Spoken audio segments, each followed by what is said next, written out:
I remembered when I would try to play with the other kids on the block but it never worked out. It was like I was a square peg trying to fit into the round hole. I should have realized that there was everything wrong with me.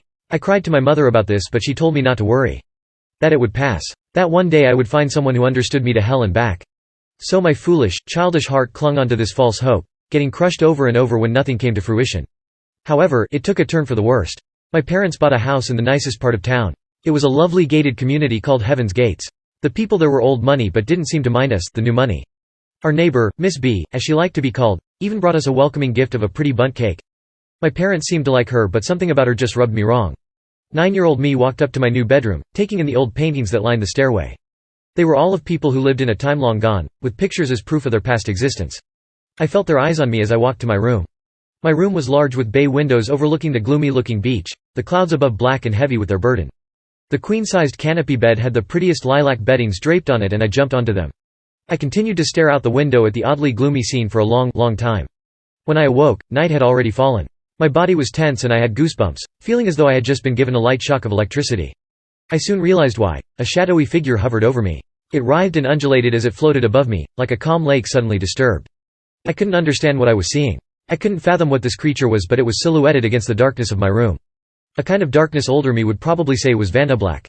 Before me, it began to fade into the darkness and soon it was gone. That's when I realized I had wet the bed. My parents were stunned, to say the least. They didn't push the issue and I didn't tell them about the dark figure I'd seen in my room.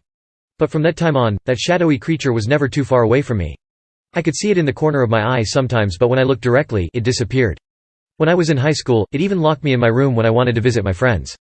The damn thing seemed to want me all to itself and did its best to stop me from making connections. What did it want from me? Why was it following me?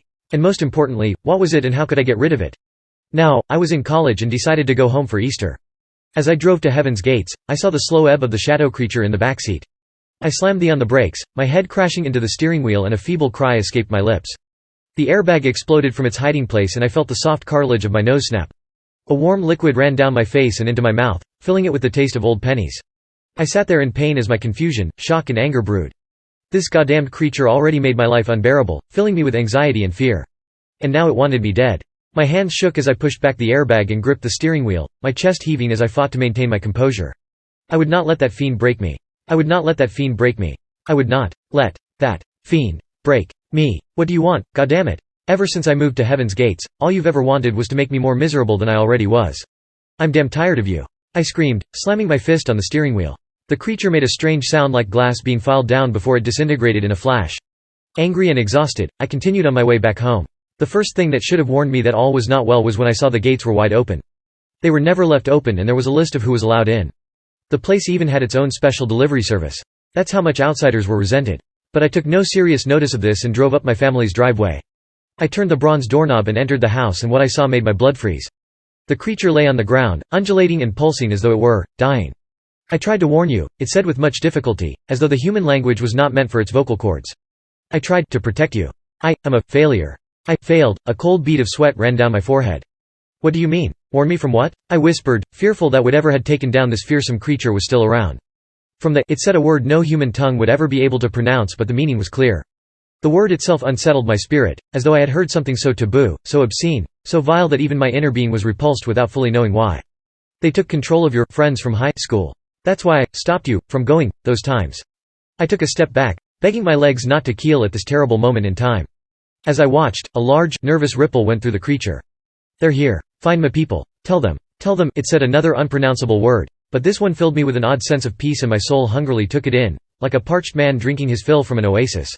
Failed. They will protect you. You are our last chance. It shuddered one last time before it whispered, run. Just then, Miss B came down the stairs. Her skin was dry, cracked and ashy with her eyes sunken deep into her skull. Behind her were other residents of Heaven's Gates and they were in a similar condition to Miss B. My once friendly neighbor smiled at me. Won't you join us, dearie? We've been waiting for you, she said in a sing-song voice, trying to be sweet. I wasn't going to be fooled that easily. I could see the silvery shadows that pulled their strings. The vibe they emitted was 50 shades of wrong. I backed away when I saw my parents' lifeless bodies draped on the landing banister. I felt tears prickle behind my eyes and my knees threatened to buckle. I couldn't believe they were gone. Just like that. It couldn't be, it just. Go. The shadow creature shrilled. Run. I'll give you some time. As I turned and ran, I saw the creature burst into large, deadly spikes, skewering a few of the. I dry heaved remembering the name. I ran down the beach to the sea, somehow knowing where I would find the shadow creature's people. That shadow had been protecting me all this time, and I had been so ungrateful and spiteful. It turns out that I had been afraid of the wrong thing all this time. Maybe if I had seen the telltale signs, like the light stench of rot and decay that the latest designer perfumes couldn't cover, maybe I could have done something, anything to save my parents. The sound of alien, angry shrills filled the air. The residents had killed my protector and now they wanted to kill me. I would not let them. I would not let my protector's death be in vain. I just knew I had to help the shadow creature's people find a way to stop those vile beings. I flung myself into the roiling waves, feeling safe as they pulled me further away from the shore and deep beneath the surface. As I sank further into the deep blue waves, I saw a mass of shadow creatures pulsate. They called to me in their strange tongue and I felt nothing but peace when their inky blackness wrapped around me.